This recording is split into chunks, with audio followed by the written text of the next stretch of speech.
Selamat pagi. Kita kenalan dulu ya. Tak kenal, tak sayang. Semakin kenal, ya mudah-mudahan semakin kenal, jangan semakin benci ya. Udah tahu jeroannya, wah ternyata jelek banget ya. Dari jauh kelihatannya ganteng, tambah dari dekat. Nama Ang Wihai. Bisa orang panggil saya tuh Wihai. Tapi pun itu kalau masih kepanjangan panggil aja Hai. Ya, saya memang namanya Chinese, tinggal di Singapura sudah 21 tahun sampai sekarang. Jadi besok saya akan kembali Singapura. Sebelum di Singapura saya 7 tahun tinggal di Jepang. Tapi jangan khawatir, nama Chinese, bajunya hitam, kulitnya kuning, agak coklat-coklat, kan yang penting hatinya tetap merah putih. Ada amin? Ya, NKRI masih harga mati gitu ya. Jadi bersyukur bisa berjumpa dengan saudara-saudara sekalian. Lain kali bisa kita ketemu di Singapura. Jangan lupa kalau ke Singapura foto sama Singamuta ya. Kan di Singapura ada Singamuta itu. Ya, ada Malayon, kan Singapura Manado ini dekat kok. Ya, dekat 3,5 jam gitu ya. Nah, hari ini kita akan bahas tema cukup seru, keluarga Kristen di tengah goncangan dunia gitu. Oh ya, anak-anak saya lagi di Singapura semua, istri di Singapura, mereka pelayanan di gereja juga, jadi saya pelayanan di sini gitu ya. Anak 2, satu semester tahun kedua kuliah di NUS, yang nomor 2 SMA kelas 2 gitu ya, sekolah di Singapura. Ya karena sekolah di Singapura bahasa Chinese, bahasa Inggris harus kuat gitu ya. Nah saya enggak bisa Chinese, namanya Chinese itu kulitnya aja, jeroannya enggak bisa bahasa Chinese gitu ya. Tapi bahasa Inggris, bahasa Jepang lumayan. Karena saya tinggal di Jepang 7 tahun, sekolah di Jepang 7 tahun, sekolah teologi di Jepang juga 7 tahun, jadi khotbah bahasa Jepang, udah makanan sehari-hari, belajar Yunani, Ibrani pakai bahasa Jepang, gitu ya, belajar konseling semua pakai bahasa Jepang, karena memang sekolah teologinya di Jepang, begitu perkenalan dari saya. Mari kita berdoa. Bapa surga, kami bersyukur kepadamu. Kami boleh masih diberi kesempatan pada hari ini, kami berkumpul di tempat ini. Tuhan menginginkan kami untuk mendengarkan firman, mendengarkan suara Tuhan. Berilah kami kepekaan untuk mendengar suara Tuhan, hingga kami boleh mengerti apa yang seharusnya kami lakukan di dunia yang penuh goncangan ini. Di dunia yang terus berubah ini. Roh Kudus bekerjalah kepada setiap kami yang mendengarkan baik di live streaming maupun di tempat ini. Roh Kudus berbicaralah hingga kami boleh ditegur, dikuatkan, disembuhkan, dipulihkan, dan dihiburkan kondisi kami. Kami boleh punya pegangan firman di dalam kehidupan kami. Pakailah hamba-Mu yang memberitakan kebenaran firman Tuhan dan bukan kebenaran manusia yang disampaikan. Di dalam nama Tuhan Yesus berdoa dan mengucap syukur. Amin. Saya sudah siapkan slide begitu ya. Tema kita pada hari ini, keluarga Kristen di tengah goncangan, di tengah dinamika dunia. Keluarga Kristen di tengah persoalan dunia. Dengan berbagai perubahan-perubahan, ya maupun perubahan ekonomi, perubahan macam-macam ini, kondisi ekonomi dunia lagi tidak baik-baik saja begitu. Ya, bukan hanya itu, mungkin kita dihadapkan dengan banyak-banyak permasalahan. Mari kita baca dari Markus, sudah saya siapkan di situ pasal 4.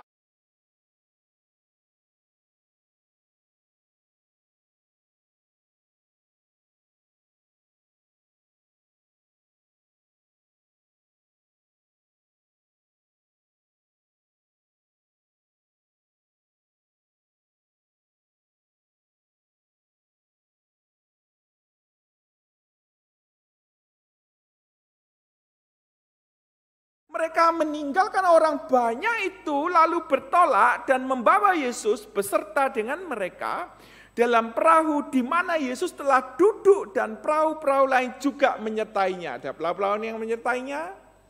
Lalu mengamuklah taufan yang sangat dahsyat dan ombak menyembur masuk ke dalam perahu sehingga perahu itu mulai penuh dengan air.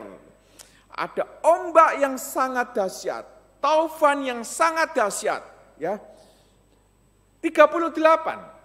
Pada waktu Yesus sedang tidur, pada waktu itu Yesus sedang tidur di buritan di sebuah tilam.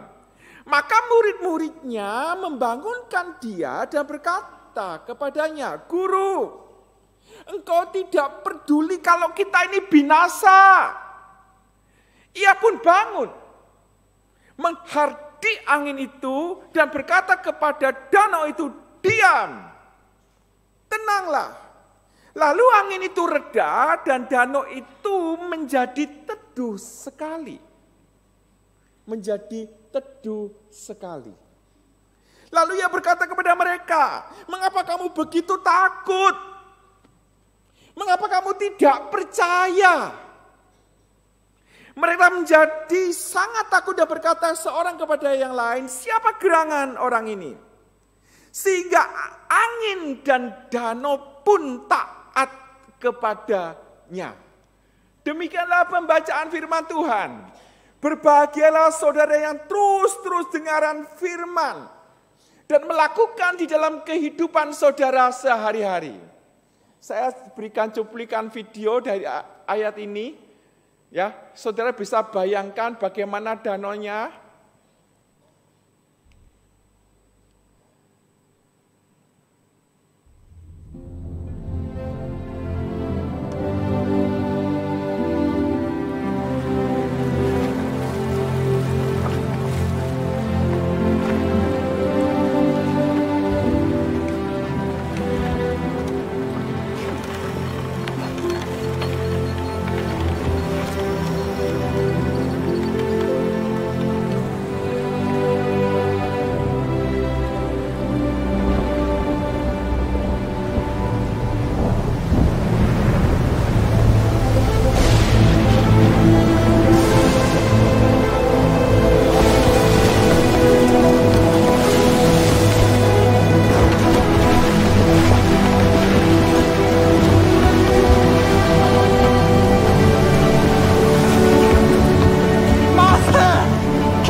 Why are you so fearful?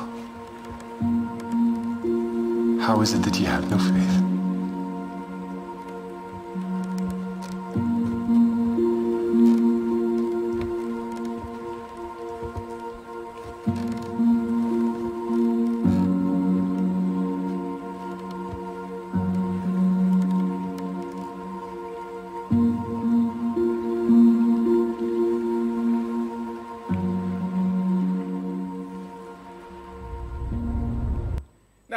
Saudara, pada waktu Yesus sudah selesai pelayanan, meninggalkan banyak orang, lalu Yesus mengajak murid-muridnya, mari kita bertolak ke seberang. Yesus mengajak bersama murid-muridnya yang jagoan nelayan, jagoan menangkap ikan, ya, tapi toh juga takut dengan badai. Murid-muridnya itu ahli sekali, ya, sering ke danau, sering ke laut cari ikan.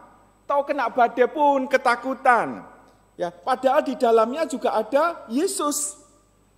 Jadi apa keahlian murid-murid pun yang juga menangkap ikan ketika berhadapan dengan badai, keahlian itu seakan-akan enggak ada, sudah. Ketakutan mereka. Nah, coba saudara lihat dari Matius pasal 8 ayat 23 sampai 24. Ini saya buat perbandingan. Lalu Yesus naik ke dalam perahu dan murid-muridnya pun mengikutinya. Sekonyong-konyong. Mengamulah angin ribut di danau itu, ngamuk angin ribut. Sehingga perahu itu ditembus gelombang, tapi Yesusnya tidur. Lukas pasal 8 ayat 20 sampai 22 sampai 23. Pada suatu hari Yesus naik ke dalam perahu bersama-sama dengan murid-muridnya. Dan ia berkata kepada mereka, marilah kita bertolak ke seberang. Yesus sedang mengutus murid-muridnya, mari kita bertolak ke seberang. Bertolak ke seberang danau. Lalu bertolaklah mereka. Dan ketika mereka sedang berlayar, Yesus tertidur sekonyong-konyong. Turunlah taufan ke danau itu, sehingga perahu itu kemasukan air dan mereka berada dalam bahaya. Ada badai taufan yang sangat hebat, air masuk dalam perahu dan mereka dalam keadaan bahaya. Itu semua situasinya sekonyong-konyong. Tiba-tiba, tidak terduga. Tiba-tiba menghadapi persoalan dan itu tanpa permisi. Badai mau datang, tok, tok, tok. Bolehkah aku menggodamu? Tidak ada kalimat permisi. Semuanya terjadi sekonyong-konyong tiba-tiba. Jadi kadang-kadang memang persoalan itu datang tiba-tiba dalam hidup kita.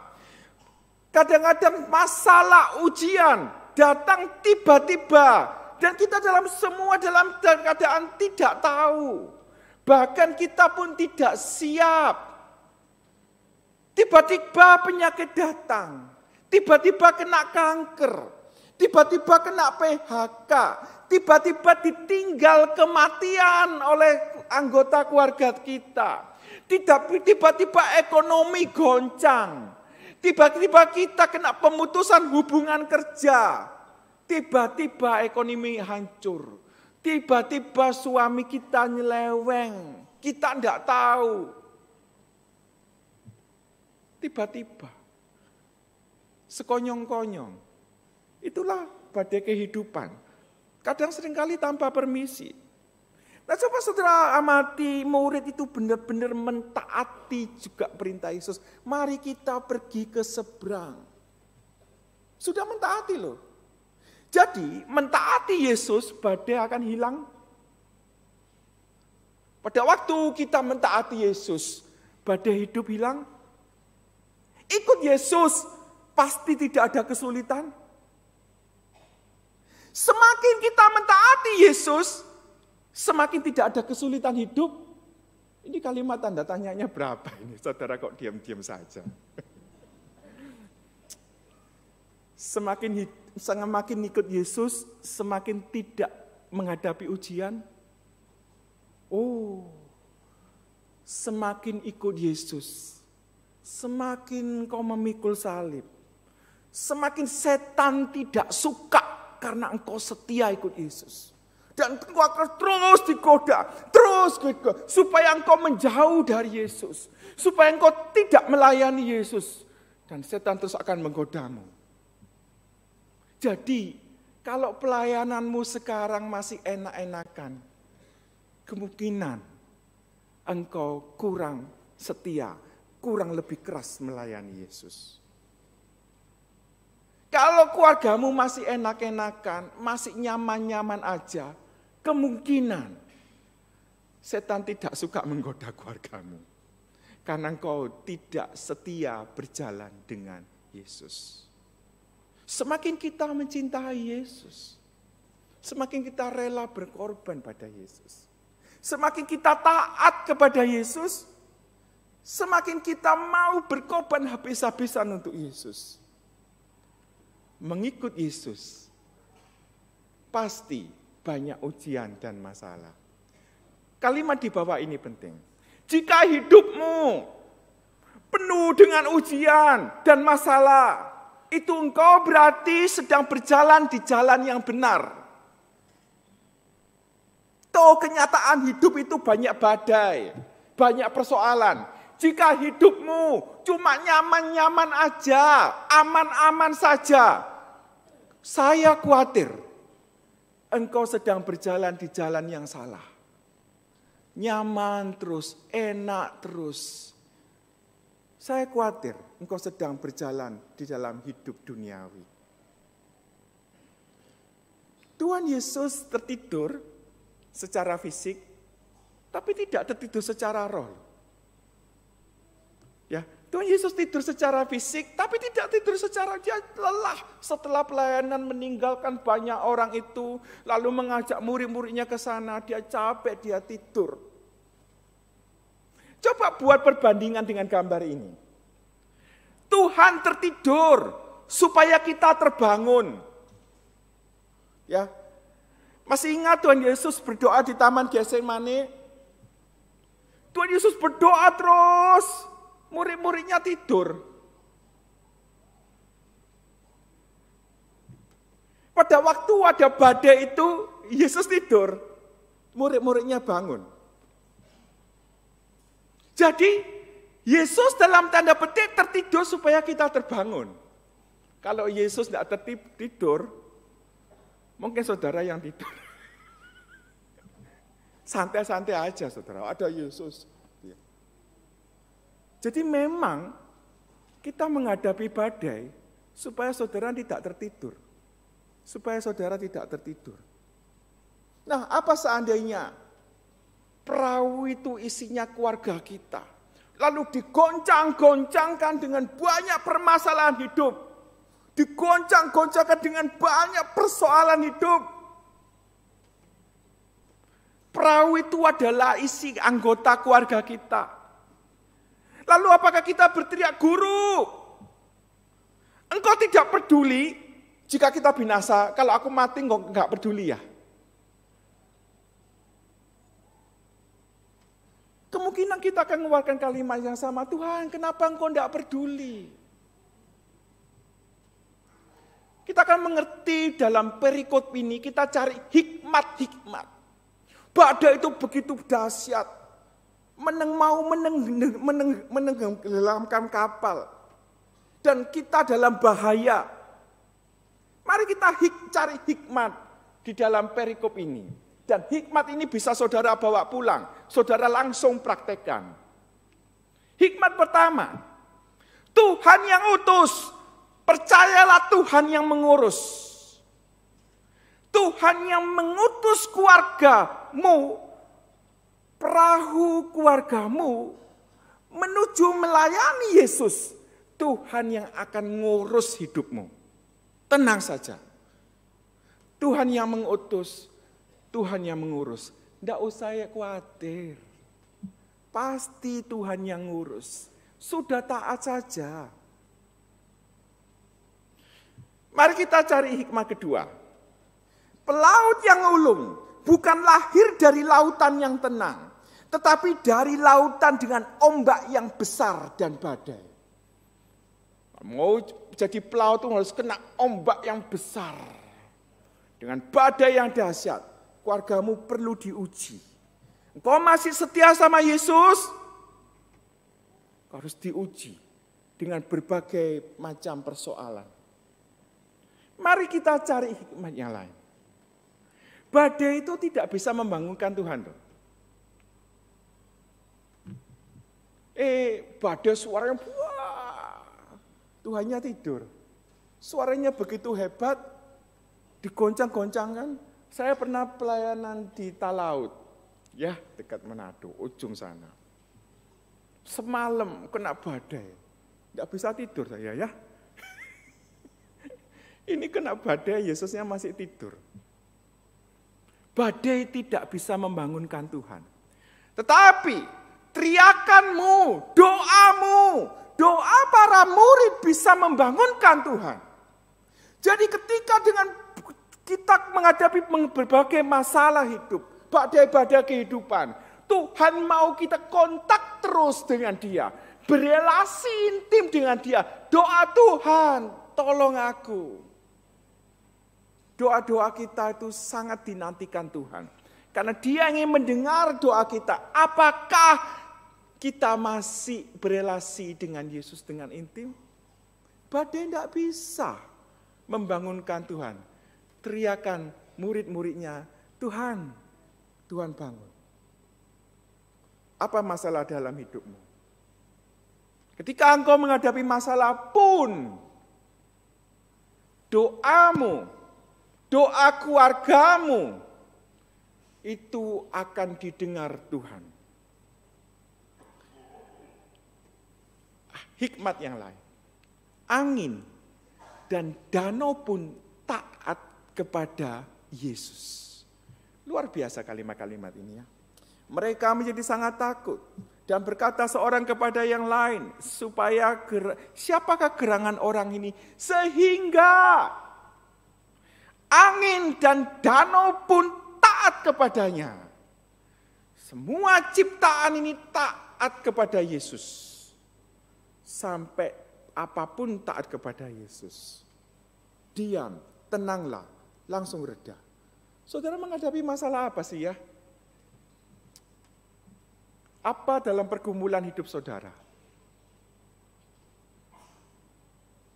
Semua masih di dalam kontrol Tuhan.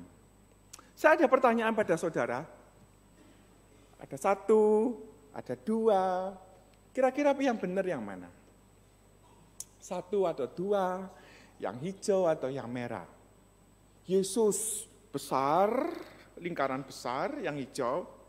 Badai, masalah itu lingkaran kecil. Nomor 2, masalah badai itu lingkaran besar, Yesusnya yang kecil. 1 atau 2. Yang bisa jawab, saya kasih sepeda. Kasih nomor WhatsApp, nanti tak kirim stikernya sepeda itu. 1 atau 2. Ya, nomor WhatsApp jangan lupa ya. Paling enggak nanti foto-fotoan sama saya ya. Supaya masuk Singapurnya lancar nanti kan. Pak, sudah foto sama Bapak, makan siangnya gratis dong Pak. Oh iya siap. Pokoknya tunjukin foto makan siang sama saya gratis. Makan siang dananya berapa gratis? 10.000 kan ya? Oke, 10.000 rupiah kita makan di Singapura. Ya, nomor 1. Yesus itu terlalu besar dan maha besar, bahkan lingkaran itu pun kalah besar. Yesus terlalu besar dan badai itu terlalu kecil. Masalah hidupmu, masalah keluargamu itu kecil, karena terlalu kecil tidak kelihatan. Kecil sekali. Tapi Yesus itu terlalu besar. Tapi kebalikan kita ini sering fokus kepada yang nomor 2. Kelihatan masalah itu terlalu besar. Kita lupa, Yesus itu yang mendiamkan badai. Kita lupa, Yesus itu maha kuasa. Jadi ketika engkau menghadapi masalah, itu kecil. Kecil sekali. Bahkan tidak kelihatan. Karena ada yang maha besar. Jadi inilah hikmat, tenang. Ketika keluargamu mendapat goncangan hidup, tenang. Yesus itu maha besar yang akan menolong kita. Dan dia tidak tertidur. Pilih nomor 1. Fokus kepada Yesus yang besar, engkau akan tenang. Kalau engkau milih fokus kepada masalah, aku ada masalah. Nggak bisa tidur saya, nggak bisa tenang hidupmu ya. Mari kita lihat hikmat yang lain. Tuhan tidak tertidur, nggak tidur. Sesungguhnya tidak terlelap dan tidak tertidur. Penjaga Israel. Tuhanlah yang menjagamu.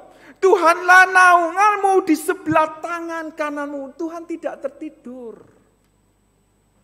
Tapi memang Tuhan seringkali membiarkan hidupmu menghadapi badai. Supaya engkau mengaplikasikan hikmat-hikmat Tuhan yang engkau dapatkan pada hari ini. Apakah engkau fokus ke badai? Apakah engkau fokus ke Yesus?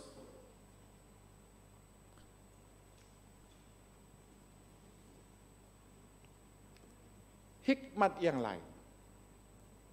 Ini kita pulang langsung bisa diterapin loh ya. Langsung ini, jangan dikira khotbah saya enggak praktis ya.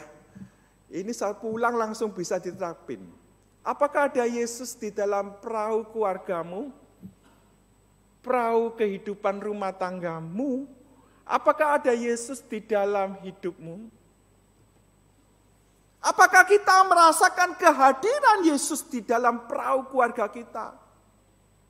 Seringkali anak mengatakan, papaku ada kok di sana. Tapi ya aku tidak merasakan dia ada. Tidak merasakan kehadirannya. Papaku ada, mamaku ada, tapi aku tidak merasakan kehadirannya. Yesus ada di sekeliling kita, Yesus ada. Tapi engkau merasakan kehadirannya. Yesus sedang menjagamu. Dan kalau engkau kontak terus dengan Yesus, engkau terus berdoa dengan Yesus, dia mendengar doamu. Dan dia menjagamu. Rasakan kehadiran Tuhan itu melalui doa-doamu, melalui komunikasi dengan Tuhan. Melalui relasi intim dengan Tuhan, engkau akan merasa dekat dengan Yesus. Engkau akan merasakan kehadiran Yesus. Ada burung Raja Wali ya. Seringkali ilustrasi ini menarik. Burung Raja Wali itu bukan terbang tinggi, pakai Raja Wali. Dan melayang tinggi, itu sayapnya itu luar biasa itu. Bahkan saudara pernah lihat burung Raja Wali itu ngangkat rusa, ngangkat anjing, ngangkat barang-barang ikan-ikan di laut, diangkat, dibawa terbang. Kuat sekali sayapnya. Dan dia terbang tinggi sekali di tengah taufan. Bagaimana dia bisa terbang tinggi? Dilatih sejak bayi. Anaknya diambil, dilepas, jatuh. Diambil lagi, dilepas, jatuh. Biarlah saudara diambil, dilepas gitu ya. Jatuh. Supaya saudara kuat. Supaya saudara kuat. Supaya saudara punya kekuatan terbang. Burung Raja Wali terbang di tengah badai, orang-orang yang menanti-nantikan Tuhan. Mendapat kekuatan baru. Mereka seumpama Raja Wali yang naik terbang. Dengan kekuatan sayapnya. Mereka berlari dan tidak menjadi lesu. Mereka berjalan dan tidak menjadi lelah. Gak akan lelah kalau engkau bersama Tuhan. Gak akan lesu. Pernah main bola pingpong ya? Bola pingpong.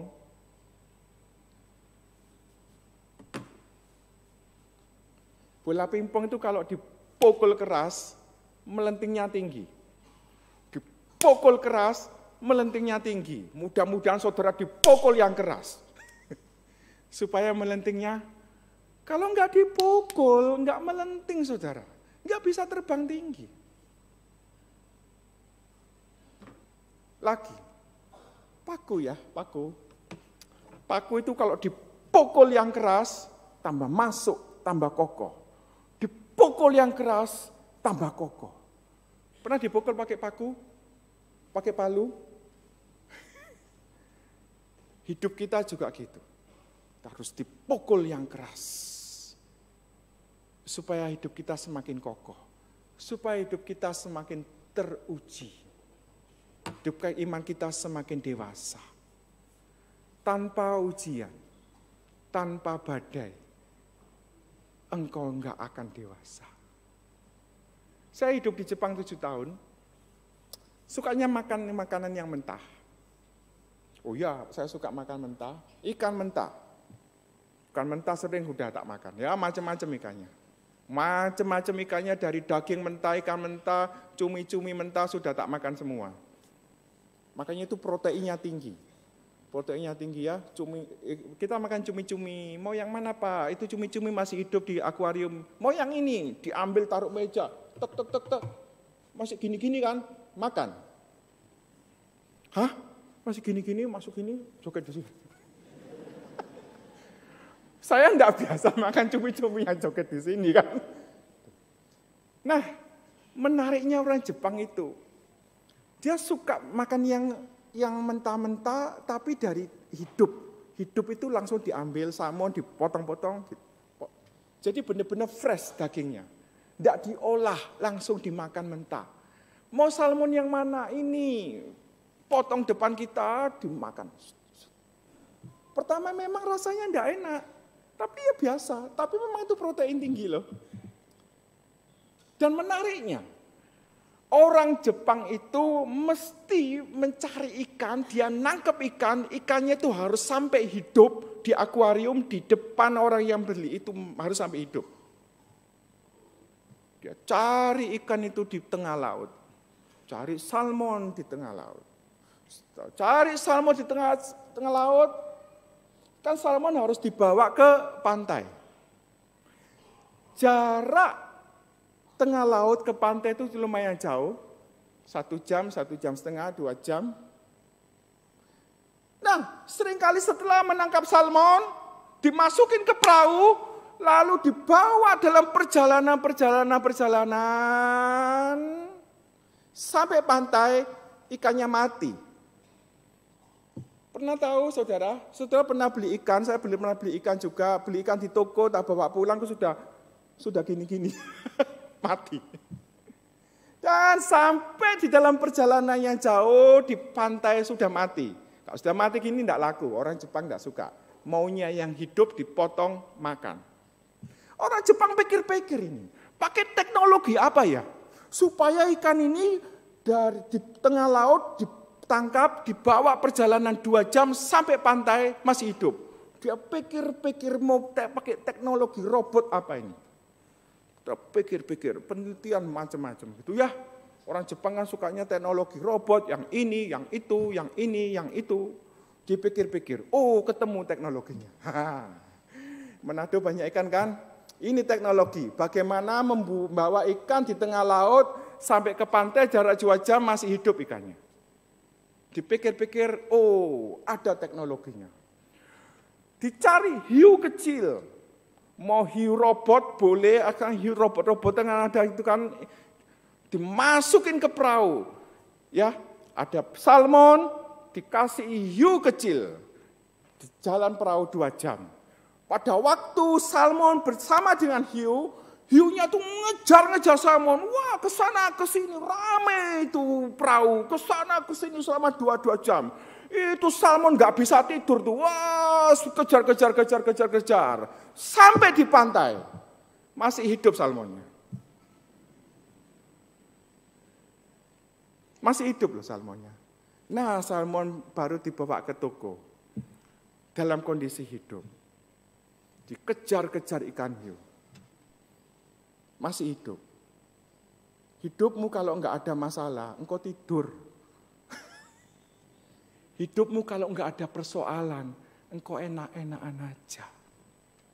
Ya, biarlah hidupmu banyak ujian. Pak, saya ingin iman yang dewasa, Pak. Doakan saya ingin iman yang dewasa, Pak. Pak, doakan saya ingin iman yang dewasa. Oke, saya doakan. Biarlah badai datang ke hidupmu. Loh iya dong. Masa dengan berdoa aja lalu saudara iman dewasa? Tak doakan. Biarlah hidupmu dipenuhi badai-badai. Ya. Kalau enggak ada hiu, ikannya mati, tidur. Kalau hidupmu enggak ada persoalan, engkau tidurnya terlalu lama. Jadi biarlah persoalan hidup ini membuat engkau terbang tinggi.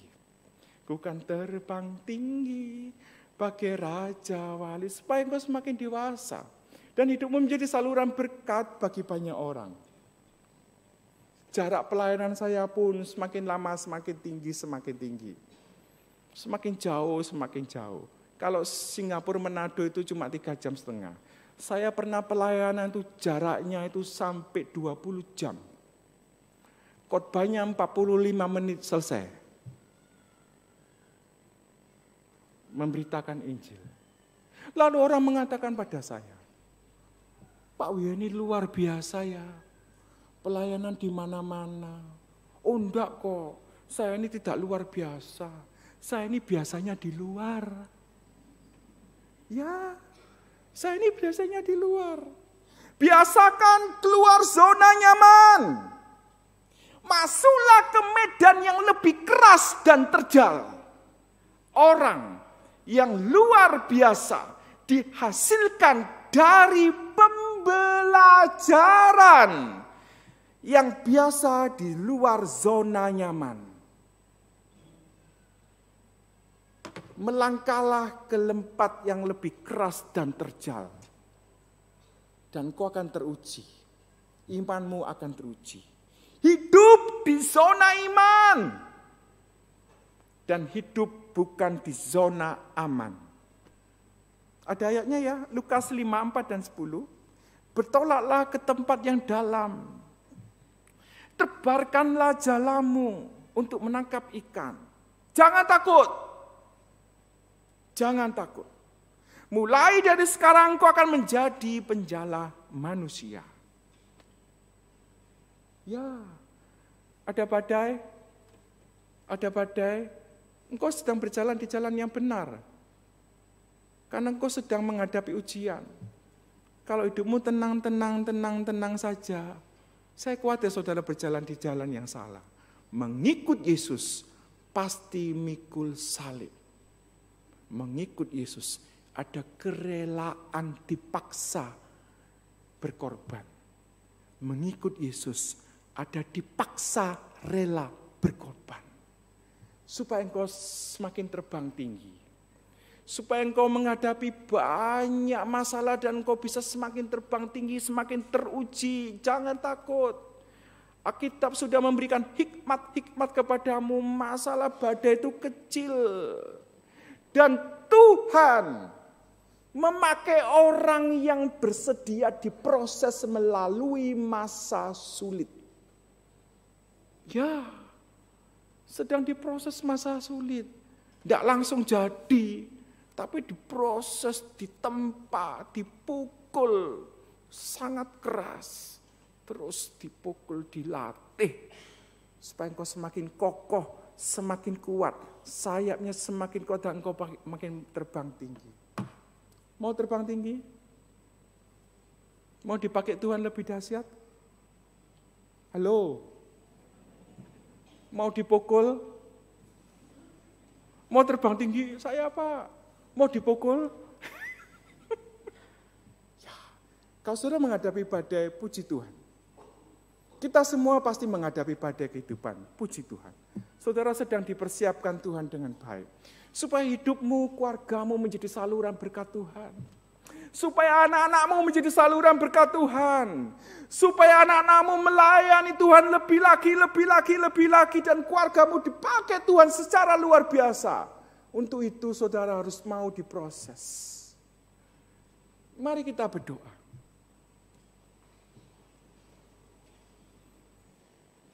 Bapa di surga, kami bersyukur untuk firman yang boleh kami dengar. Kami boleh diingatkan kembali, Tuhan mau membentuk hidup kami.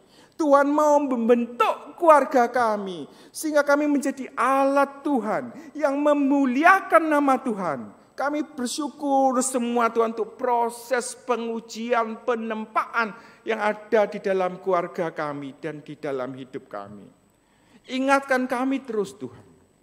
Supaya kami mempraktikkan hikmat-hikmat ilahi. Kami terus bergantung pada Tuhan yang maha besar. Bukan fokus kepada masalah-masalah yang kecil. Biarlah hidup kami terus berasi, berteriak, berdoa kepada Tuhan. Dan kami terus bersandar pada Tuhan. Saya ingin mendoakan saudara. Adakah saudara yang mau diproses Tuhan, Tuhan pakai hidupku, pakai anak-anakku, pakai keluargaku Tuhan. Supaya keluargaku, hidupku, anak-anakku semua menjadi saluran berkat bagi banyak orang. Supaya hidupku, keluargaku, anak-anakku dipakai Tuhan luar biasa. Jikalau ada orang-orang seperti ini, Tuhan menantikan jawabanmu. Adakah saudara mau memberi tanda, taruh tangan saudara di hati. Pakai Tuhan keluargaku. Pakai Tuhan hidupku. Pakai Tuhan anak-anakku. Dan aku siap untuk memuliakan nama Tuhan. Adakah orang-orang yang beri tanda di hati, tangan saudara di hati. Tuhan melihat reaksi saudara. Pakai Tuhan hidupku, keluargaku, anak-anakku. Supaya hidupku, keluargaku, anak-anakku menjadi saluran berkat Tuhan, memuliakan Tuhan. Turunkan tangan saudara. Satu kali lagi saya mau menantang saudara. Adakah di antara saudara yang mau mengatakan kepada Tuhan, Tuhan terima kasih untuk badai-badai ini. Terima kasih untuk persoalan-persoalan hidup yang boleh kami hadapi. Terima kasih Tuhan, biarlah semua persoalan ini menjadi ujian bagi hidup kami. Dan kami semakin dewasa, semakin kuat di dalam Tuhan. Melalui persoalan-persoalan diri kami boleh ditempa dan memuliakan nama Tuhan dan iman kami semakin dewasa. Adakah yang mau mengatakan kepada Tuhan, kasih tanda ke Tuhan, taruh tangan saudara di hati, pakai hidupku Tuhan, pakai keluargaku Tuhan, pakai anak-anakku Tuhan, supaya Tuhan memakai mereka menjadi alat kemuliaan-Mu. Adakah saudara yang memberikan tanda tangan di hati? Puji Tuhan, puji Tuhan. Ada lagi, puji Tuhan. Yang di atas ada lagi, puji Tuhan, puji Tuhan. Turunkan tangan saudara. Puji Tuhan, terima kasih Tuhan. Kami sudah mendengarkan firman-Mu. Engkau mengingatkan kami untuk tetap teguh, kuat di tengah badai goncangan dunia. Engkau mengingatkan kami sekali lagi bahwa badai-badai itu membawa kami kemenangan. Membawa kami terus memuliakan nama Tuhan. Terima kasih Tuhan. Kami berdoa untuk rekan-rekan kami yang sudah berkomit memberikan tanda di hatinya melalui tangannya. Tuhan Kau berikan berkat-berkat, Kau curahkan, memberikan Roh Kudus terus menyertai dia. Memberikan kesehatan kepada dia. Bahkan Kau memberkati anak-anaknya, keluarganya, bisnisnya, usahanya, pekerjaannya. Semua berkat-berkat yang dia terima boleh menjadi saluran berkat bagi banyak orang. Engkau Roh Kudus jaga hidupnya. Terus mereka semakin dekat dengan Tuhan melalui doa-doa mereka, melalui ketaatan hidupnya bersama Tuhan. Kami percaya Tuhan yang mengutus mereka dan Tuhan pasti yang mengurus mereka. Terima kasih Tuhan untuk doa-doa kami. Kami berdoa untuk Geming Kristus Manado. Biarlah Tuhan memulihkan penyakit-penyakit di antara jemaat kami. Mungkin ada yang sakit, Engkau sembuhkan. Engkau berikan damai sejahtera dalam hidupnya. Biarlah Tuhan terus menjaga hidupnya. Kami berdoa untuk Geming Kristus Manado. Engkau biarlah memakai gereja ini menjadi saluran berkat bagi Manado, bagi Sulawesi, bagi Indonesia, bahkan mancanegara. Tuhan keluarkan generasi-generasi yang cinta Tuhan. Generasi yang mempunyai ilmu, yang mau berkarya untuk kemuliaan nama Tuhan. Dan punya iman yang teguh di dalam Tuhan. Terima kasih Tuhan. Di dalam nama Tuhan Yesus kami berdoa dan mengucap syukur. Amin.